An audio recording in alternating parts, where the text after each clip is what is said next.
앞서 전자업계 주요 이슈를 3개의 키워드로 살펴봤는데요. 이번에는 항공업계와 관련한 이슈 알아보겠습니다. 서청석 기자가 정리했습니다.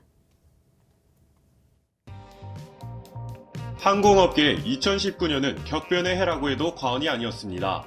미중 무역 분쟁 등 영향으로 인한 세계 경제 불안과 일본 불매운동으로 부진한 실적에 항공업계는 생존을 위한 변화를 시도했습니다.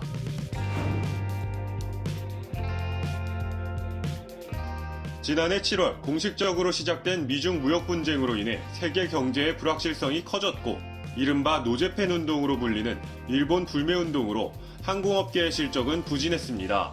특히 항공사들의 전통적 최대 성수기인 3분기에 일제히 최악의 성적표를 받았습니다. 국내 항공사 중 대한항공만이 유일하게 영업이익을 냈지만 전년 동기보다 크게 줄었습니다. 아시아나항공을 비롯해 제주항공 등 상장 LCC는 전년 3분기 영업이익을 기록하다 올해 3분기에는 적자로 돌아섰습니다. 비상장사인 이스타항공과 에어서울 역시 일본 노선 의존도가 커 영업손실을 기록했을 것으로 추정됩니다.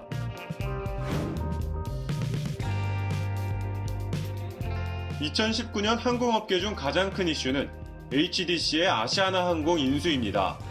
금호산업의 알짜자회사 아시아나항공을 자금난으로 인해 HDC에 매각하기로 결정한 건데 국내 2위 항공사인 아시아나항공을 두고 HDC와 애경이 경합을 벌였지만 결국 HDC가 승자로 결정됐습니다. 이번 아시아나 항공 인수는 국가기관 산업인 항공산업이 HDC 그룹의 지속 가능한 성장에 부합한다는 전략적 판단에 따른 것입니다.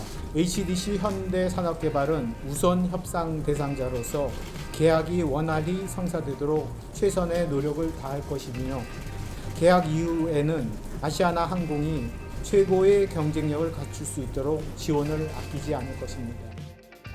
아시아나 인수에 실패한 애경은 이후 계열사인 제주항공을 통해 이스타항공의 인수를 결정했습니다. LCC 업계 1위 제주항공은 이스타항공 인수 시 아시아나항공과의 항공사 2위 자리를 두고 경쟁할 수 있게 돼 항공업계의 지각 변동이 예상됩니다.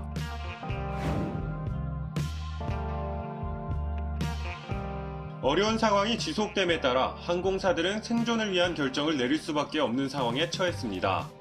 대한항공은 무려 6년 만에 희망퇴직을 받으며 본격적인 구조조정에 신호탄을 쏘아 올렸습니다. 매각을 앞둔 아시아나항공은 지난 5월에 이어 12월, 올해만 두 번째 희망퇴직에 돌입하며 고강도 구조조정을 시행하고 있습니다. 국내 1위, 2위 항공사는 생존을 위해 분골쇄신의 구조조정을 하는 반면 LCC 업계는 차세대 항공기 도입, 차별화 전략 등을 통한 경쟁력 확보에 나섰습니다. 상대적으로 일본 노선 비중이 높은 LCC 항공사들이 일본 불매운동으로 인해 수익이 줄자 대체 노선을 확보하기 위해서입니다. 이스타항공은 일찌감치 보잉의 신기제를 도입했고 에어부산은 에어버스의 신기제를 도입해 내년 3월이면 정식 서비스할 예정입니다.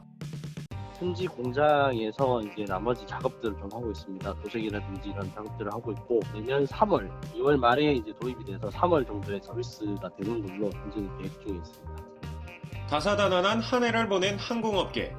신기제의 본격적인 서비스, 구조조정으로 인한 가벼운 조직화를 앞세워 항공업계는 내년에도 더욱 치열한 경쟁을 펼칠 것으로 보입니다.